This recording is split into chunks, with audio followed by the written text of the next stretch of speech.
noches, como todos los días jueves a las 21 horas, aquí en Canal 4 estamos con el programa de Aquí y Ahora Salud.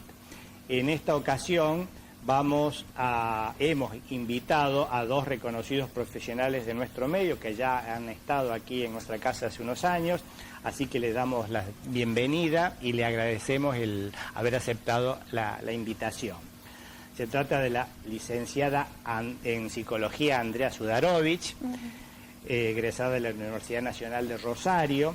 Ella atiende en su consultorio aquí en San Francisco, en calle Libertad 2557, y su número de teléfono es 432-977. Y a la médica generalista Cecilia Pasamonte, egresada de la Universidad Católica de Córdoba, que atiende aquí en San Francisco, en el Instituto ELISA, que está ubicado en la calle San Lorenzo al 1108, cuyo número de teléfono es 447912. Así que, de nuevo, muchas gracias de estar aquí con nosotros. Y este programa lo hemos hablado, digamos, fuera de cámara, y hemos decidido bautizarlo como problemática del consumo. Así que, bueno, las profesionales que son las que saben de eso, tienen toda la audiencia para ustedes. Por favor, ¿qué es el consumo, Andrea? ¿Por qué no lo definís así con palabras simples para que la gente entienda y para ir introduciendo el tema? Bueno, en principio podríamos decir que el consumo, vivimos en una sociedad de consumo. Bien. Y podemos hacer una distinción entre lo que es el consumo al cual todos estamos acostumbrados, el consumo problemático, que es un poco sobre el cual después nos vamos a centrar, y el consumo de sustancias. Bien. Pensando, digamos, en esta sociedad de consumo, es decir, ¿qué sería el consumo? Es esta situación en donde hay una producción importante de objetos, ¿no? Este exceso en la producción que de alguna manera tiene que tener su salida.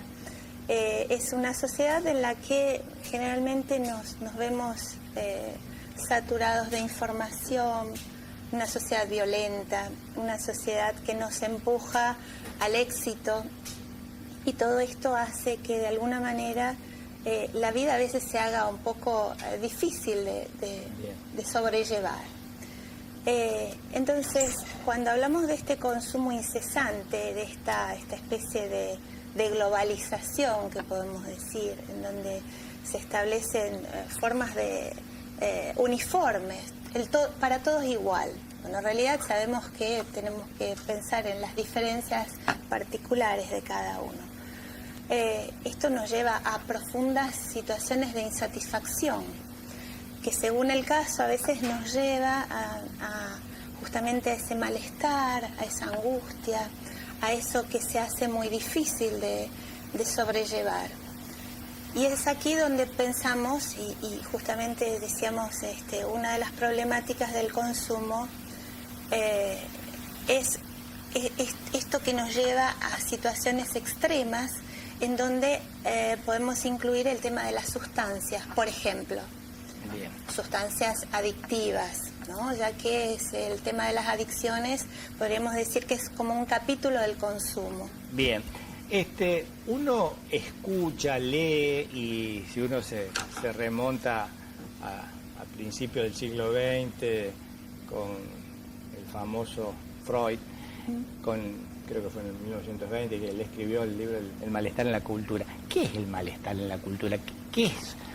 ¿Cómo se puede definir para que la audiencia entienda? Vos en algún momento dijiste esa sensación como de insatisfacción. ¿Por qué con palabras simples no definís qué es lo que es el malestar de la cultura?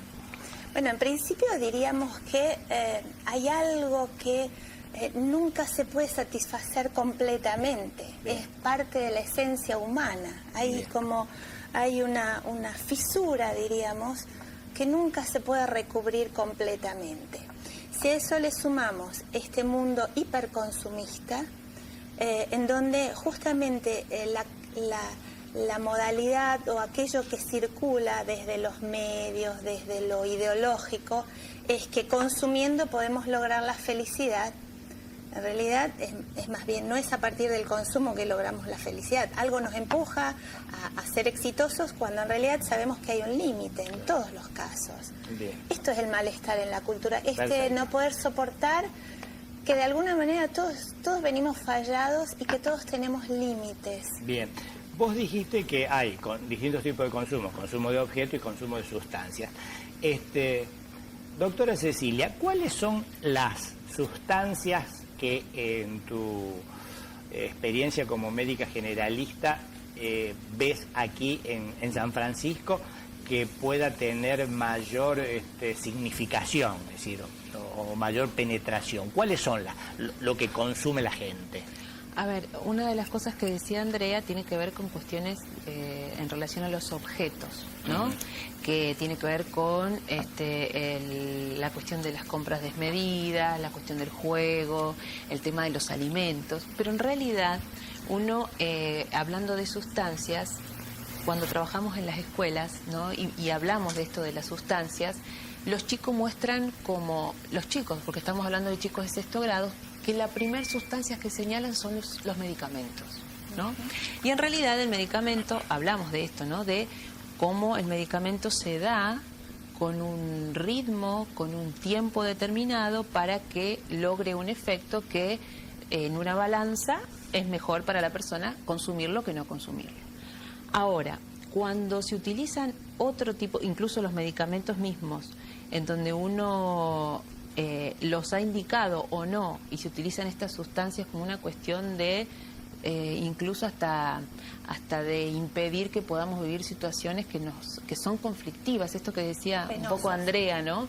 De esta cosa del conflicto. El conflicto existe y está bueno que así sea, porque esto nos genera un montón de cuestiones internas para poder solucionar este conflicto, ¿no?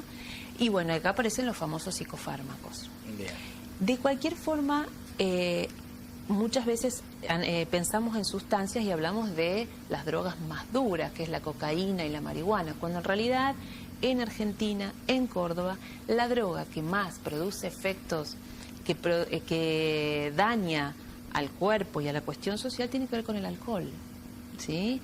Y muchas veces, como hablábamos fuera de cámara, el alcohol, como es una droga legal, se supone que está bien visto que esto suceda, bien visto que el fin de semana se consuma en forma abusiva de esta sustancia, se ha naturalizado esto como una cuestión de que así tiene que ser.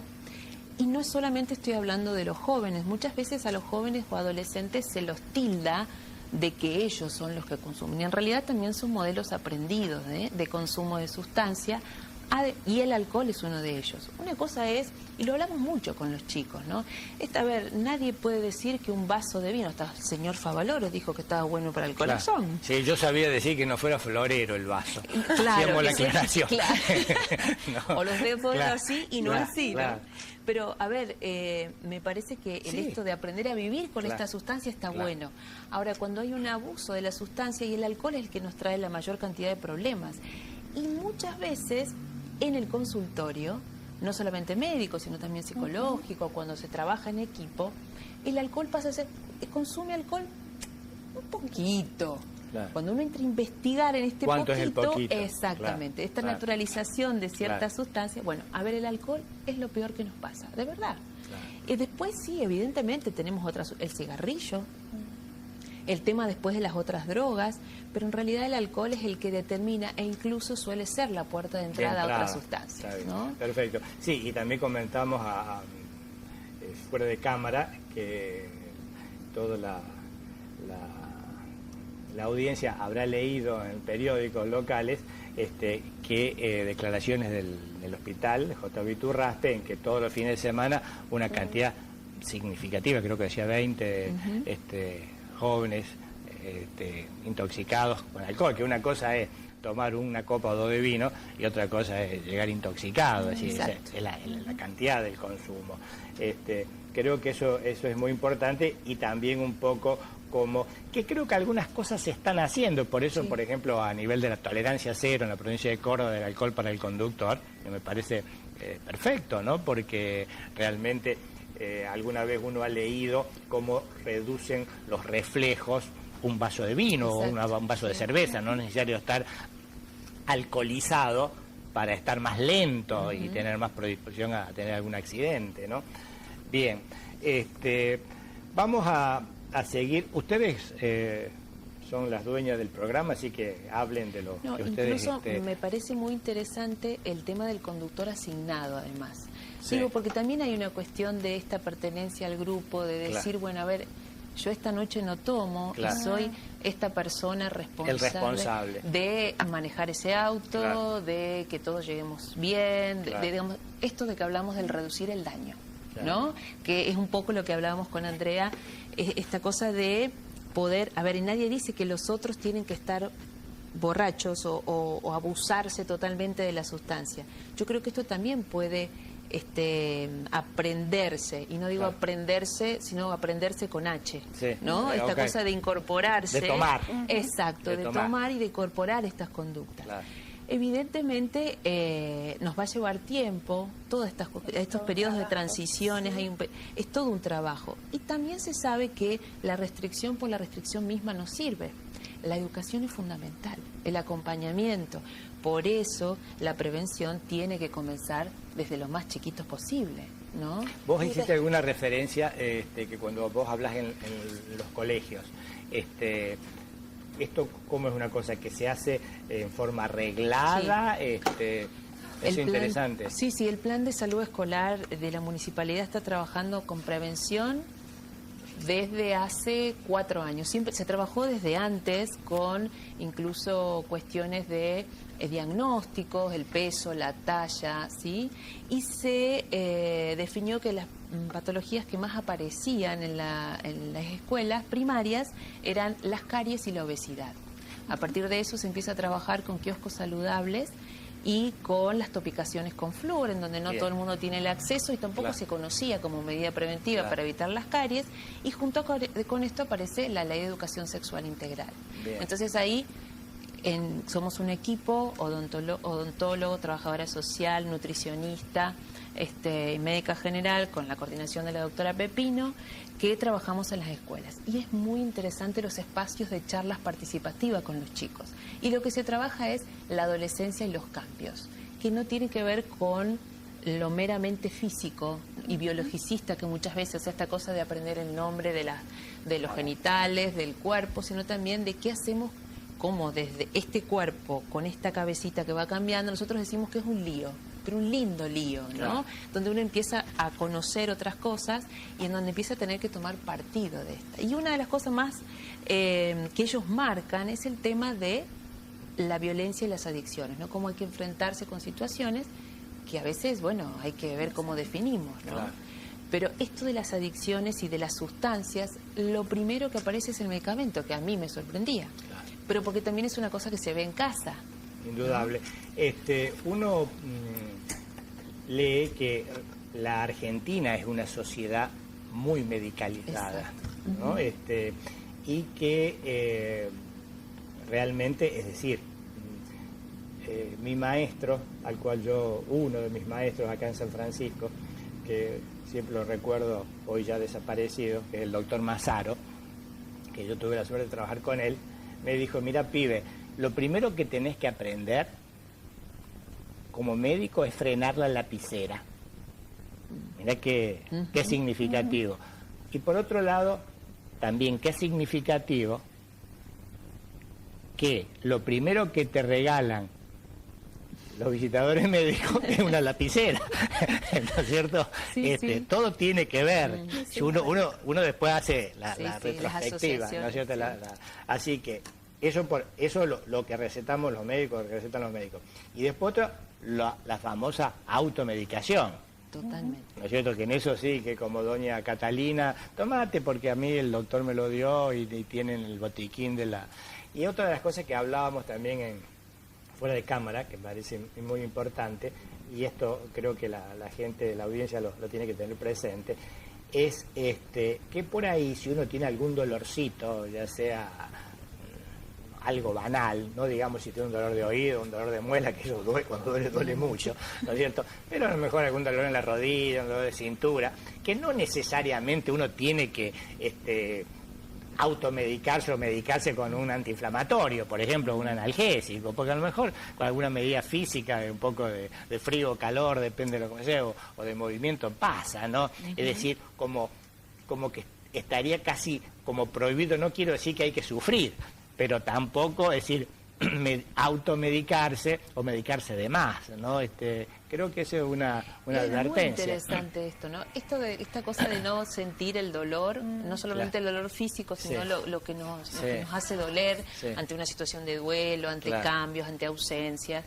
Esta cosa de muchas veces no puedo, estoy triste, ¿no? O entonces deme esto para dormir o para... Y lo mismo pasa con esto, y los antiinflamatorios se llevan así como la banderita de ganadores, y a veces, ¿cuál es el antiinflamatorio más antiguo? El frío. Claro, el hielo. Claro, se puso hielito. Y a ver, y esto son cosas sencillas que probablemente nosotros como médicos también tenemos la responsabilidad de no promover. Claro, ¿no? Exacto. Bueno, pero es la cultura del llame ya. Llame ya. Justamente, ¿no? La inmediatez del... Bien, vamos a la primera pausa y dentro de un ratito volvemos a estar con ustedes. Muchas gracias por escucharnos y a los profesionales, muchas gracias por instruirnos.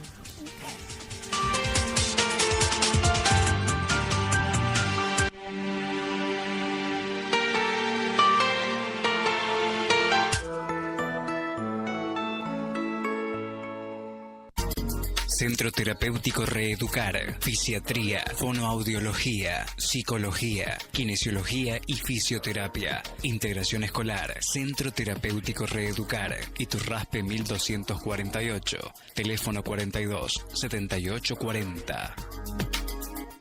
Nuevo plan Ahora 12 en Hipermercado Anselmi. Porque de jueves a domingo podés comprar todo lo que quieras en las secciones identificadas y lo pagás en 12 cuotas, sin interés, con tarjeta naranja, Cabal, Nativa, Visa y Mastercard. Aprovecha y llévate todo. Ahora 12, Hipermercado Anselmi. Lo mejor para todos.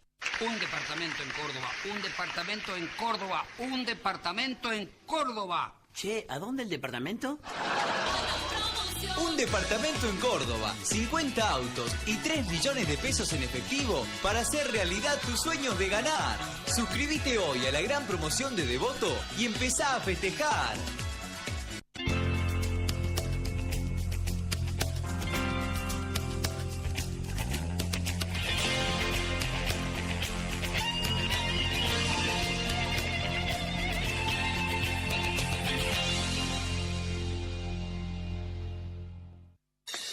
Clínica Regional del Este. Profesionalismo, excelencia y alta tecnología al cuidado de su salud. Institución incorporada a la docencia de la Facultad de Ciencias Médicas de la Universidad Nacional de Córdoba. Clínica Regional del Este. Corrientes 291, San Francisco. Teléfono 429-555.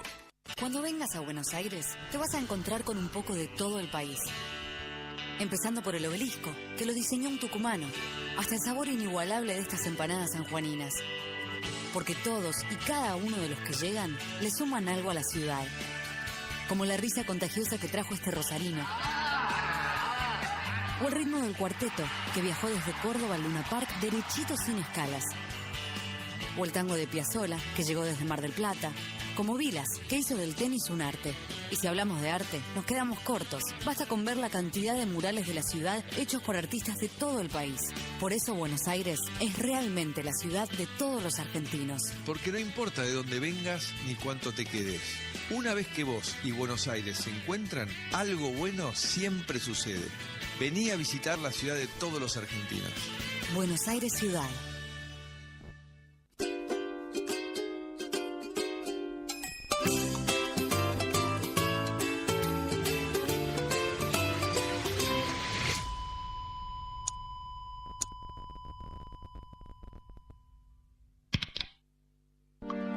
Tu familia merece la mejor cobertura médica. Por eso en Cami Salud tenemos un plan pensado para vos. Cami Salud, la mejor medicina prepaga de la ciudad, con más de 40 años de trayectoria. Solicita asesor comercial vía Facebook. Cami Salud, tu salud en las mejores manos.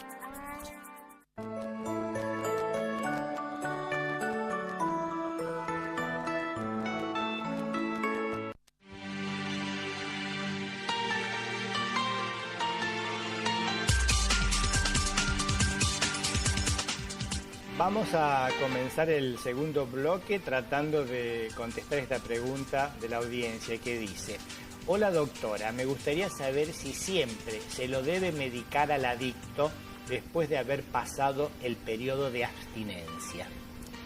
Bueno, algo decíamos recién de que en medicina 2 más 2 puede ser 3, 4, muy pocas veces 5, y la verdad es que la respuesta para todos es muy difícil, ¿no?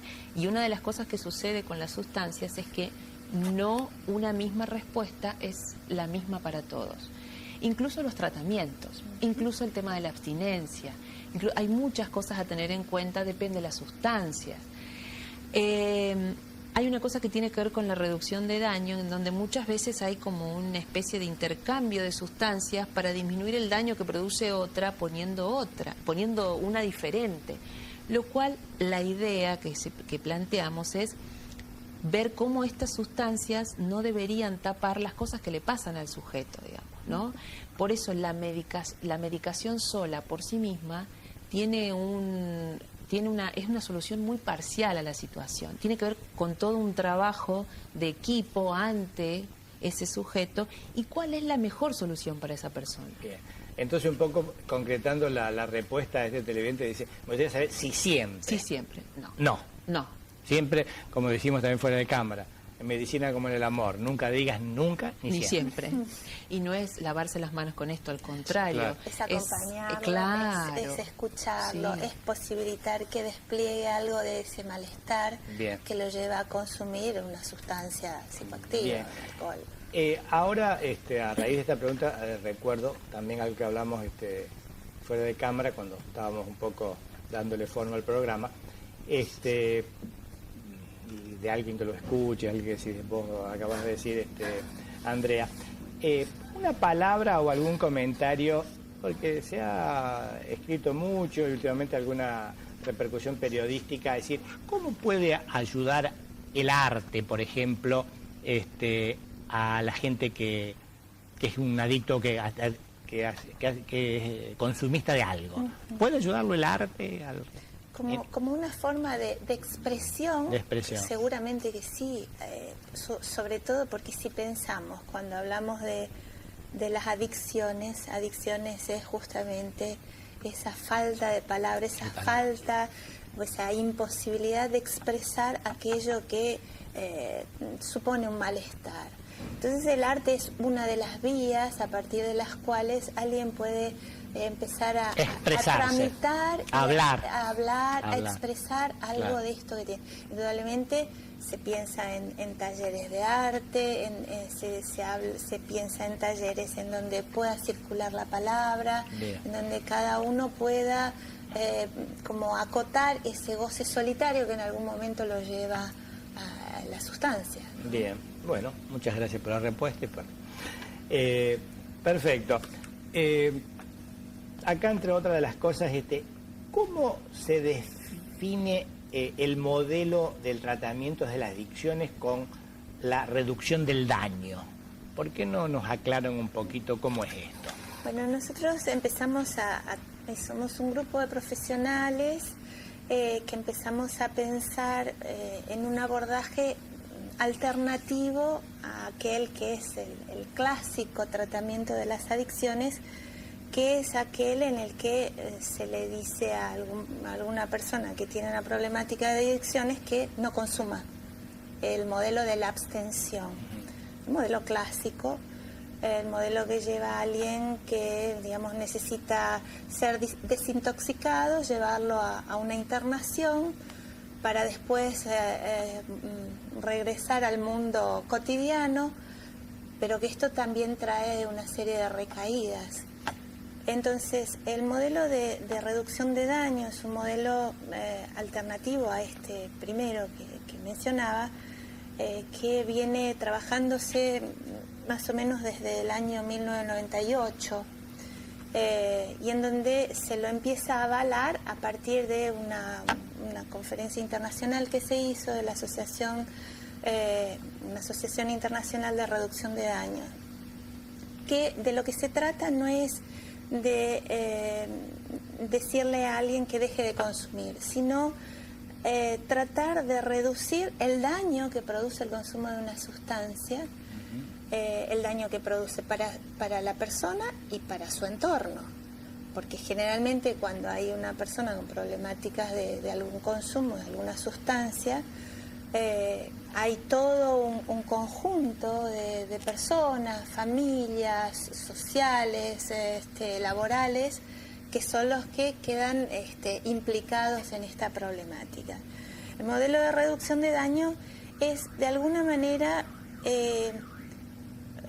enseñarle a consumir, digamos, mientras el paciente no puede o no quiere dejar, porque existen estos pacientes que no están totalmente decididos a dejar las sustancias. Entonces, mientras esto no ocurre, se trata de trabajar y de abordar la problemática desde lo que presupone el menor daño posible para él. Esto supone desde condiciones que llevan a cómo consumir, qué cosas consumir, las mezclas que a veces se hacen, y todo un seguimiento que supone el abordaje interdisciplinario, que es fundamental. Bien. Por eso la temática de las adicciones no es un problema solamente médico o psicológico o psiquiátrico. Es un problema social que supone un trabajo con la persona, con su medio familiar, con la comunidad también. Bien, sería, como vos bien dijiste, es decir, es un método distinto, es decir, saldría de la ortodoxia. Es un modelo alternativo. Alternativo o heterodoxo, como se llama, para el tratar. Y se me ocurre, mientras vos explicabas esto, yo pensaba que aquel paciente, para rotularlo de alguna forma, no sé si se lo rotula como paciente al adicto.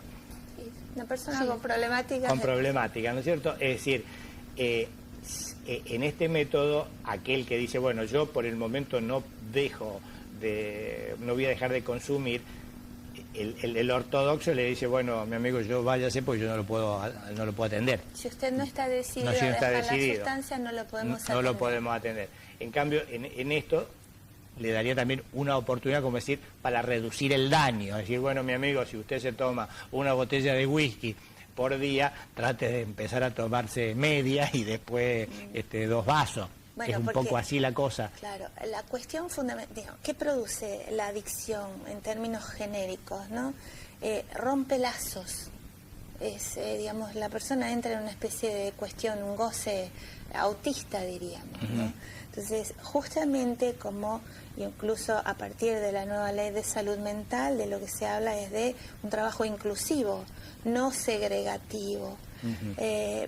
Esto posibilita que alguien de alguna manera pueda posicionarse como responsable de sus actos, cuestión que no ocurre desde el modelo tradicional.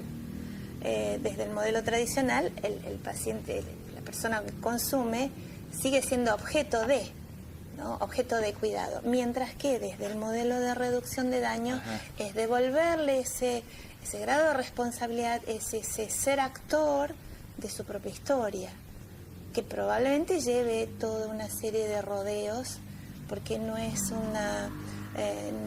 un abordaje efectista, es decir, no hay efectos inmediatos, claro, pero seguramente sí permite un cambio en la posición de ese sujeto respecto del consumo de sustancias. Bien, vos acabás de decir de que esto hace del año 98, yo sí. No soy bueno para la matemática, pero pensé que se hará más o menos entonces casi como 15 años. Sí. Esto, pregunto, ¿no?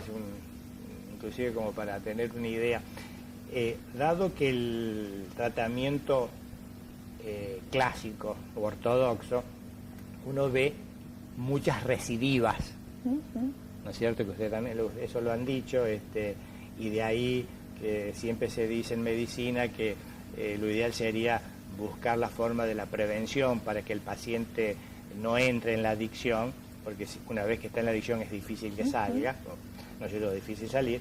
Y en estos tratamientos heterodoxos o distintos, es decir, ¿hay algún estudio, alguna estadística de la reincidencia de cuando uno empieza a tratar a estos pacientes así, siendo para, no sé si es adecuada la palabra permisivo, así como diciendo, bueno, mire, no nos vamos a pelear con usted, mi amigo, ¿no es cierto? Si usted consuma qué sé yo, como dije recién, dos copas de whisky, pero no se tome la botella, ¿no es cierto?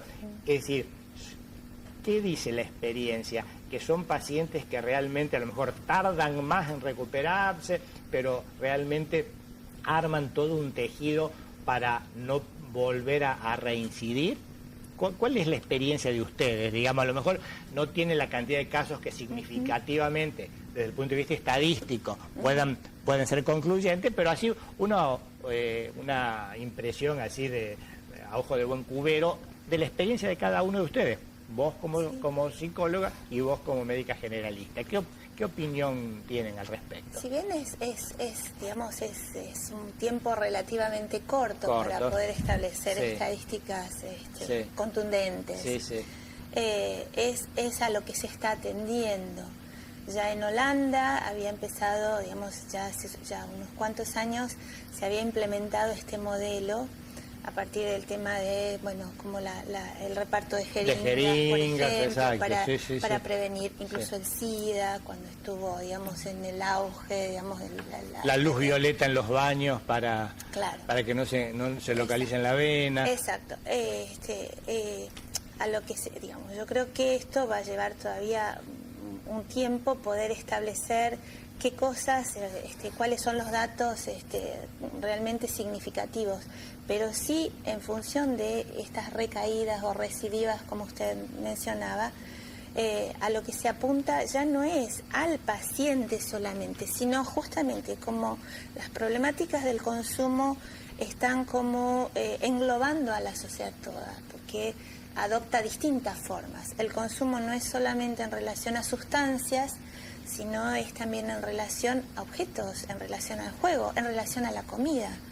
Las problemáticas del consumo también tienen que ver con la comida. Claro. Y la comida es algo que, es una cuestión que tenemos todos los días a la mano.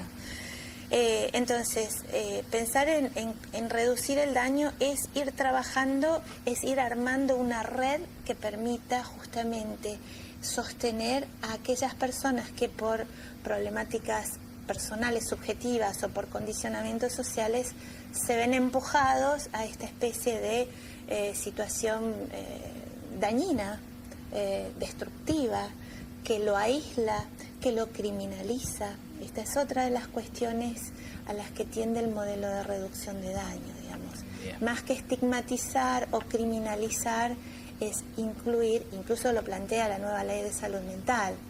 Cuando habla de la nueva ley de salud mental y adicciones, está dándole cabida al tema de las adicciones, pero ya no desde el lado de esta cuestión judicial, sino desde una problemática que ocurre y que hay que abordarla y de la cual todos debemos hacernos cargo. Perfecto. Un concepto tuyo, Cecilia. Para los médicos no es fácil asumir esto de las adicciones. Primero porque la formación del pregrado del médico es escasa en este tipo de abordajes. Y además el tema del trabajo en equipo también es una cosa que aprendemos de a poco nosotros, ¿no? Como médicos. Lo que sí me parece fundamental es considerar el consumo como parte de nuestro interrogatorio habitual. Ponerle la palabra a esto que sucede. Cuando uno le pregunta a un paciente, porque además yo creo que produce pudor incluso. ¿Cómo le voy a preguntar esto en la primera entrevista? ¿No? A ver, no es lo mismo a alguien que viene porque de repente le duele la garganta, a alguien que viene con algún síntoma que uno abre el paraguas porque acá está pasando otra cosa, ¿no? De cualquier forma, en las dos circunstancias uno puede habilitar ciertos canales en la comunicación y hay que preguntarlo, digamos. Esto hay que ponerlo en el tapete, y no solamente con los adolescentes, sino también con los adultos. Yo tengo en el consultorio adultos que consumen sustancias que no provocan abuso de esas sustancias, pero sí aprendemos a manejar ciertas reducciones de daño, incluso con una sustancia que no hemos nombrado, pero que es porque es legal, entonces uno como que la diluye, que es el cigarrillo. ¿Cuántas veces decimos, a ver, no se fume dos atados, ¿no? Claro. Incluso hay algunos métodos con los que se trabaja, que es empezar a escribir cuántos cigarrillos consumo. Claro. Estoy hablando del cigarrillo de nicotina habitual. Claro. Entonces, me parece que poner el nombre y de repente preguntar, a mí me pasó de pacientes en donde se han sorprendido por la pregunta, ¿fumás? Y algunos hasta han dicho, cigarrillos no. ¿No? Hasta uno han planteado y también da deja la puerta abierta para esto, ¿no? Perfecto. Me parece que empezar nosotros a perder el pudor o el temor, porque claro, como estaba muy relacionado con lo penalizado, ¿no? O con la ilegalidad, también al paciente o uno lo expone, ¿no? Entonces me parece que empezar de a poquito a capacitarnos y a nombrar esto, ¿no? Yo creo que es importante decir, en la época cuando uno como clínico hacía la historia clínica, yo me acuerdo que preguntábamos del alcohol y del tabaco. Esas eran las cosas que existían en esa época. Totalmente. ¿No es cierto? Sí. Y que creo que siguen existiendo en esta época como las más frecuentes. Sí, tal cual. Lo que hablábamos del alcohol, ¿no? Como las más frecuentes. Y una cosa es tomar, digamos, una copa de vino con miel, y otra copa es tomar un litro de vino todos los días. Y una cosa es fumar 4 cigarrillos que dicen los fumadores que es el que más tienen satisfacción es después de cada comida, y otra cosa es fumarse 20 cigarrillos por día, ¿no es cierto? Porque el daño indudablemente, y está tabulado médicamente, ¿no? Está tabulado. Claro que sí. Hasta 10 cigarrillos, si no ha cambiado, era leve, de 10 a 20 moderado y más de 20 severo. Y además se considera también la susceptibilidad del paciente, como siempre, ante exposiciones a otras sustancias. Bien. Pero es cierto, o sea, esto que con el cigarrillo parece que es todo muy sencillo, y en donde también hay equipos que trabajan para el tema de la... También sucede con otras sustancias que la ilegalidad ha hecho que ni siquiera nos animemos a hablarlo, digamos, ¿no? Y esto me parece que es muy preventivo, el poner en palabras y el traer a la consulta y a los equipos que esto también existe, que si no lo preguntamos lo mismo va a existir, y que poder encararlo de esta manera nos va a permitir hacer mucho más prevención, ¿no? Perfecto. Muchas gracias, volvemos a hacer el segundo corte y dentro de un ratito volvemos a estar con ustedes. Gracias. Muchas gracias a ustedes.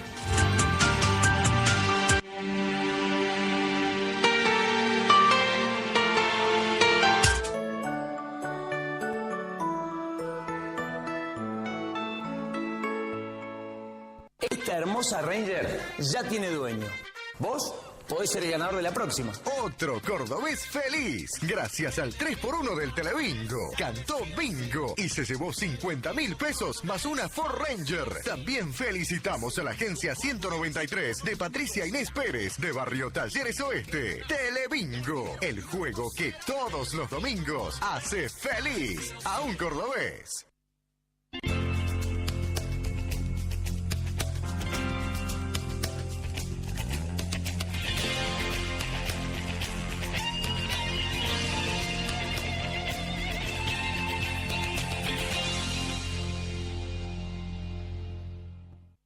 Portobelo Perfumes ya pensó en vos y nos anticipamos para que puedas elegir los regalos para esta Navidad. Portobelo Perfumes, promociones y novedades en fragancias importadas y nacionales. En estas fiestas, regala fragancias, obsequia sensaciones. Portobelo Perfumes, 25 de mayo, esquina Alberdi. El pasado 27 de agosto, el intendente contador Mauricio Andrés Cravero, el ministro de Agua, Ambiente y Servicios Públicos de la provincia, ingeniero Fabián López, el ministro de Gestión Pública contador Manuel Calvo y el secretario de Recursos Hídricos de la provincia, ingeniero Edgar Casteló, firmaron el convenio para el inicio de la obra del pozo de agua potable en el paraje La Curva, una inversión de 1.760.000 pesos en beneficio de más de 350 habitantes del sector, un sueño de todos los habitantes de La Curva. Ahora estamos contentos porque podemos abrir la canilla y tomar nuestra agua. Gracias al intendente. Gracias. En los próximos meses, los vecinos de este paraje tendrán agua potable. Arroyito, ciudad de vecinos. Gestión contador Mauricio Andrés Cravero. Creemos en el crecimiento, en el surgimiento de nuevas posibilidades. Creemos que nada termina hasta que uno lo decide y que todo lo que soñamos es posible tomando buenas decisiones. Creemos en la evolución de la familia, en el logro de los sueños y el cumplimiento de objetivos. Creemos en vos. Asociación Mutual Árabe. Más de 20 años potenciando tu crecimiento. 9 de julio 1998, San Francisco. Teléfono 425-444. Tu familia merece la mejor cobertura médica. Por eso en Cami Salud tenemos un plan pensado para vos. Cami Salud, la mejor medicina prepaga de la ciudad, con más de 40 años de trayectoria. Solicita asesor comercial vía Facebook. Cami Salud, tu salud en las mejores manos. Ley de medios, la adecuación. Como Sabatella recibió la orden de desguazar Clarín, tuvo que inventar excusas, pero las mismas son falsas y disparatadas. El Grupo Clarín presentó el plan más riguroso de todos los que se hayan presentado. Un plan en serio, ajustado a la ley. 2 empresas se dividen entre sus accionistas y otras 4 se venden a terceros.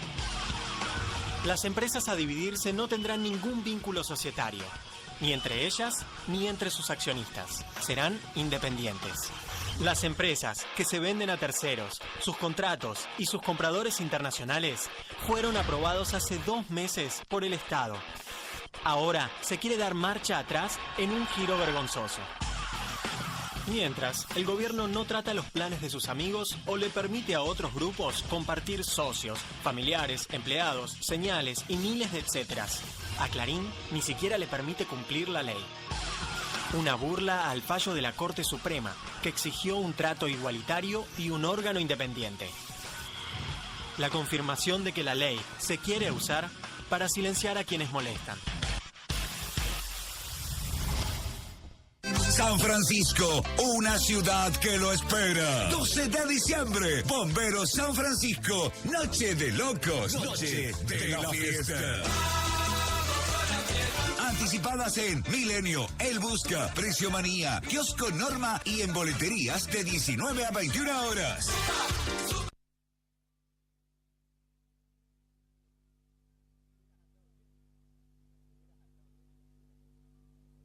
Con armonía, con pasión. Kevinston. Regala sueños, inspiración, creatividad. Regala y regalate Kevinston. Porque en Kevinston somos coleccionistas de buenos momentos. Kevinston les desea felices fiestas. Aprovecha la promoción Cielo Abierto en la ciudad de San Francisco y disfruta mucho más los viernes, porque con Nativa compras con un 20% de descuento y hasta en 3 cuotas sin interés. Acordate, solo los viernes compra mejor con Nativa. Consulta condiciones y comercios participantes en Nativa Banco Nación o ingresando en www.nativanacion.com.ar. Nativa, el orgullo de ser nación.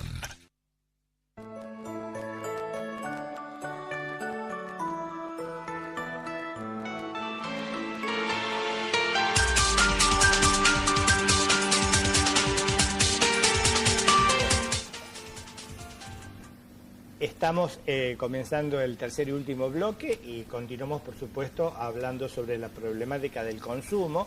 Vamos a recordar que está como panelista la licenciada en Psicología Andrea Sudarovich, egresada de la Universidad de Rosario, que tiene su consultorio en la calle Libertad al 2557. Su teléfono es 43 29 77 y con la médica generalista Cecilia Pasamonte, egresado de la Universidad Católica de Córdoba, bien del Instituto Elisa, de calle de San Lorenzo 1108, teléfono 447912. Algo hiciste referencia a la nueva ley de salud mental, que acá la tengo anotado, no es que tenga tanta memoria, sino no me acuerdo, 26.657, sería 26.657, sí. Así, rápidamente, ¿qué es lo significativo de esta ley? ¿Qué opinión te merece? Bueno, en principio me parece que el tema de darle lugar a las adicciones, pero no desde una cuestión, desde la enfermedad, por eso se llama Ley de Salud Mental. Salud mental, perfecto. Y adicciones. Bien.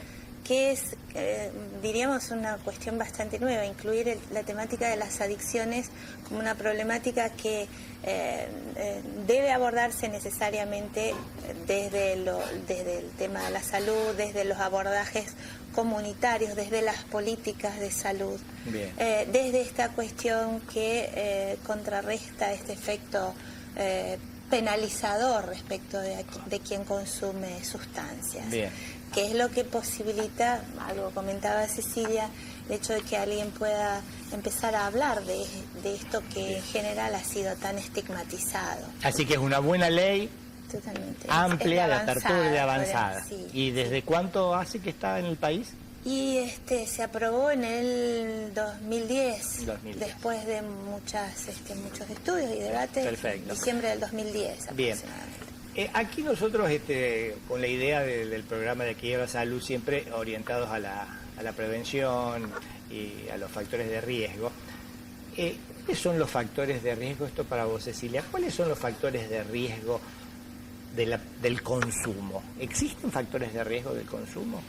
Además del factor social, ¿no? Que eso ya lo hemos hablado bien.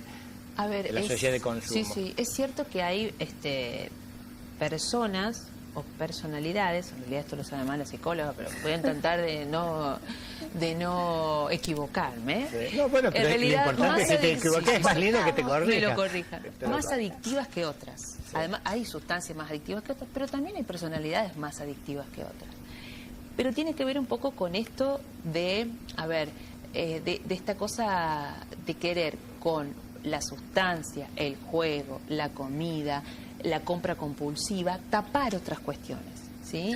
Entonces, vamos un poco los adolescentes y los jóvenes ante lo nuevo, leíamos un par de cosas de esta cosa del adolescente, incluso como le cuesta definir como un espacio entre que no soy ni niño ni adulto, lo deja vulnerable, digamos, y estos adultos que somos, que a veces nos cuesta manejar el paso del tiempo y transformarnos en referentes para estos adolescentes. Bueno, esta cuestión, este vínculo que se da, muchas veces la crisis de los adultos, tenemos crisis vitales, ¿sí? Mientras va pasando el tiempo, coincide con la crisis de los adolescentes. La crisis, como todos lo necesitamos en algún momento, hace que la población adolescente tenga que de repente verse ante situaciones en donde tienen que tomar decisiones, ¿no? Y los chicos en la escuela lo dicen.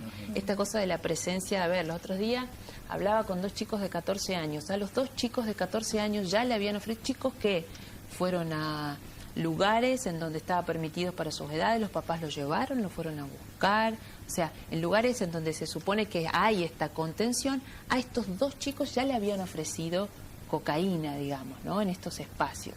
Entonces, de repente los adolescentes tempranamente se ven expuestos a esto. Y me parece que no hablarlo y no plantearlo, y no tener estos espacios de vínculo con el adulto, hace que se vean más expuestos. No por ser adolescentes solo, sino por también esto vincular, ¿no? Un factor de riesgo sería no hablar. No hablar, la ausencia de...